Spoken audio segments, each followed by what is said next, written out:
Alhamdulillah Allah ngasih taufik hidayah buat diri kita masih sholat berjamaah. Yang jadi renungan buat diri kita, coba sampai saat ini kita ini sholat berjamaah ngikutin imam, barengin imam, apa ngeduluin imam? Alhamdulillah ngikutin imam. Paling takbirnya doang. Maksudnya takbirnya doang, Allahu Akbar, baru kita katakan Allahu Akbar, itu ngikutin imam. Tapi yang lainnya ngebarengin imam enggak. Kadang-kadang imam baca Fatihah kita recokin baca Fatihah. Ada enggak? Lah imam baca Fatihah, baca Fatihah juga. Itu mesti kan dengerin dulu. Ntar kalau imam udah selesai baru kita baca Fatihah. Imam juga jangan langsung tancap gas. Waladhdallin, amin, bismillahirrahmanirrahim, kagak boleh juga. Ada nanti dalam ilmu fikih namanya sakatatus shalah. Kalau sakta kan kalau dalam ilmu tajwid namanya berhenti sebentar tanpa bernafas. Tuh diam dulu. Nanti kalau belajar sama guru-guru tuh ada sakta namanya. Biasanya tandanya huruf sin. Namanya sakta. Apaan sih sakta? Berhenti sebentar kagak napas.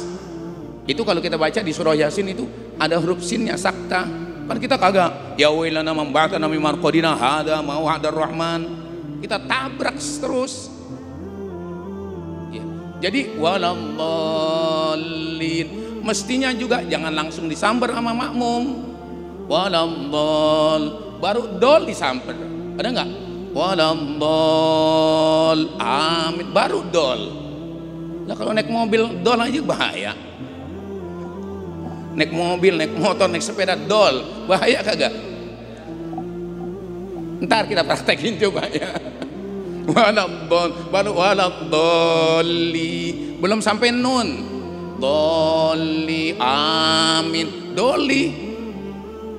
Waladhdallin, sampai dolin aja tuh ulama nganjurin jangan disambar dulu. Waladhdallin, berhenti dulu. Berhentinya lamanya semana? Sekedar bacaan Rabbighfirli atau Rabbighfirli wali walidayya baru amin. Ini kan kagak waladhdallin amin. Udah gitu udah aminnya ada yang panjang lagi. Yang lain udah berhenti. Biarin dah kalau kita mau belajar, biarin yang lain langsung gitu. Buat diri sendiri aja nggak apa-apa dah. Mulai ntar waladhdallin. Yang lain yang beramin udah nggak apa-apa. Kita nih apa namanya ngira-ngira Rabbighfirli wali walidayya, baca sendiri aja amin, nggak apa-apa. Itu ntar minnya pasti bareng sama yang lain. Kita berhenti dia juga berhenti, asal jangan pas sendirian waladhdallin. Yang udah sendirian udah berhenti baru kita amin, merecokin juga namanya. Kan ustadz yang ngajarin kagak boleh langsung sambar amin, bukan begitu juga. Amin sunnah diucapkan sekedar kedengaran kuping kita aja. Cuma karena baca bareng-bareng kedengeran jadinya. Waladhdallin baca bareng-bareng amin. Kalau sendirian mah sekedar kuping kita denger aja. Jadi masya Allah ya, salat jamaah ada aturan-aturannya. Imam mesti ngerti, makmum juga mesti tahu. Ruku kadang-kadang kita barengin imam, bukan ngikutin imam. Mestinya kalau imam udah begini nih, udah ruku sempurna, baru kita ruku. Nah kan imam baru Allah kita udah duluan. Begitu enggak? Makanya kok sholat kita belum bermanfaat, kenapa?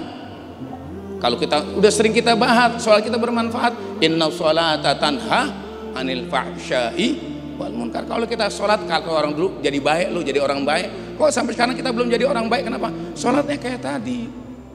Makanya udah masya Allah ya, imam juga mesti tahu. Syarat imam yang pertama adalah orang yang paling mengerti, orang yang ngerti bacaannya.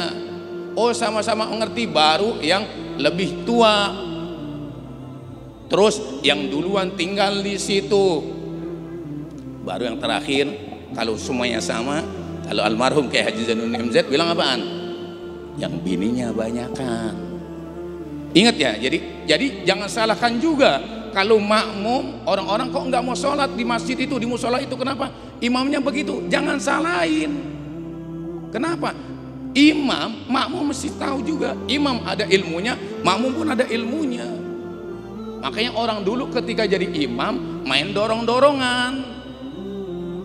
Kok main dorong-dorongan? Kan kalau bahasa kita, silakan. Enggak, ente aja. Kan kalau orang sekarang, Masya Allah, apalagi mohon maaf yang nggak sepaham sama kita kan kadang-kadang begitu. Ini masjid punya kita. Tahu-tahu dia datang namu maunya di belakang imam aja. Terkadang dia nggak jadi imam di belakang imam. Itu pun sebetulnya di belakang imam aja udah ada aturannya. Siapa yang di belakang imam? Tiap masjid udah punya imam badal, cadangan imam. Yang di belakang imam, makanya Sidang Al-Faqih bilang ngingetin, yang sebelah sini nih, jangan kita yang ngerti ilmu agama. Ntar kalau imam batal, dia yang maju.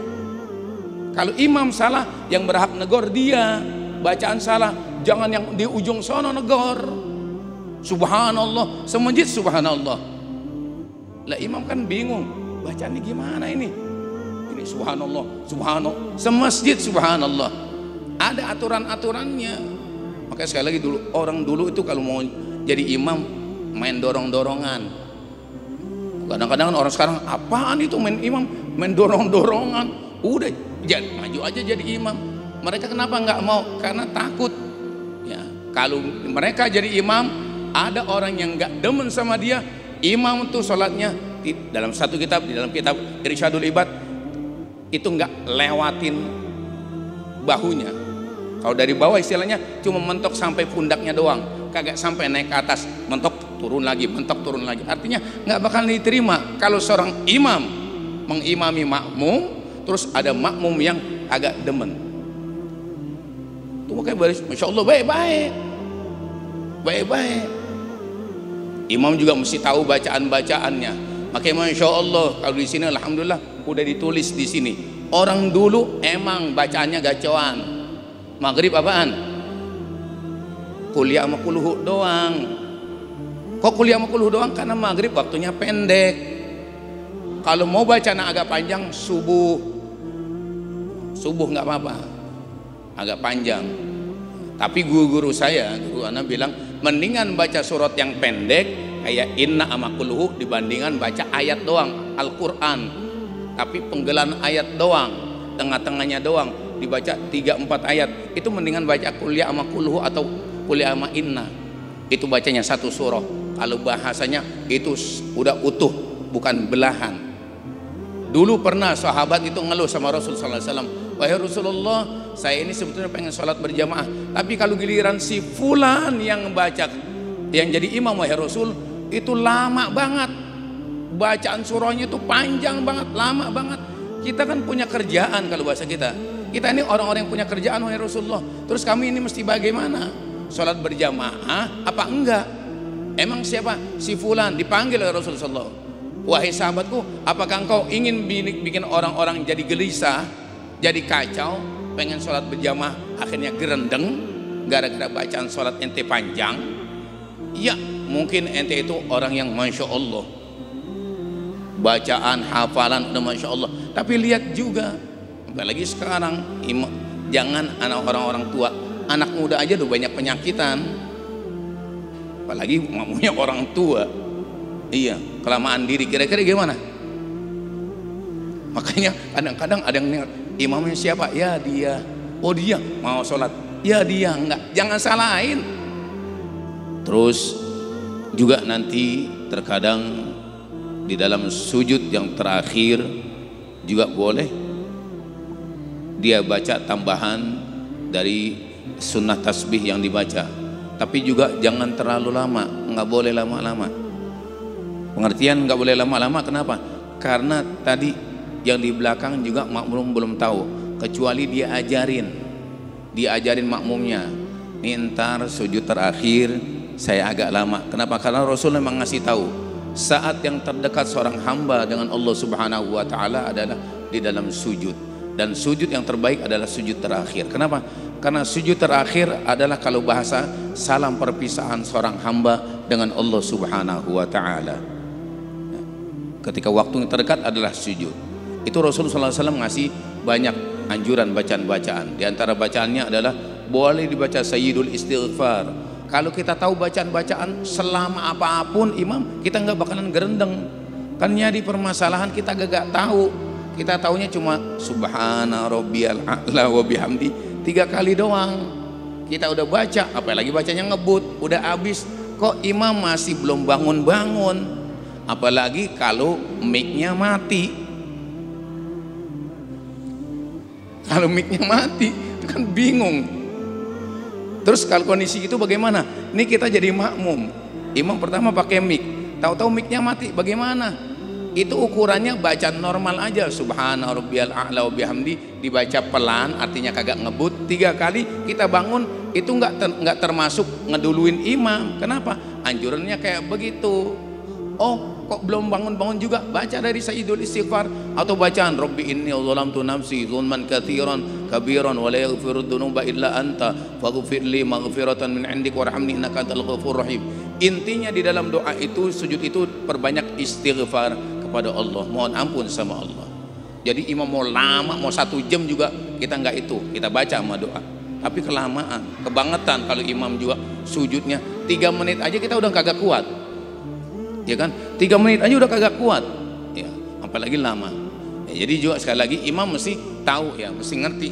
Udah baca ketika berjamaah secara umum tuh. Makanya kalau kita lihat, coba ketika lagi kumpul, apalagi mohon maaf dengan para habaib, ketika lagi ngumpul banyak, sholatnya lama apa cepat? Ada jenazah, misal sholat jenazah, kumpul sholat zuhur, sholat zuhurnya cepat lama? Kan cepat banget. Seorang guru Habib yang mimpin gitu, atau mohon maaf guru-guru yang tahu, itu yang dibaca seakan-akan yang fardu doang. Kadang-kadang kita baru Allahu Akbar, kita kayaknya belum baca Fatihah, baru baca iftitah Allahu Akbar. Lah kok imam udah ruku, yang dibaca apaan gitu? Kenapa? Karena nanti iftitah, ada iftitah yang dianjurkan oleh Rasul, meskipun baca segitu tapi fadilahnya banyak itu.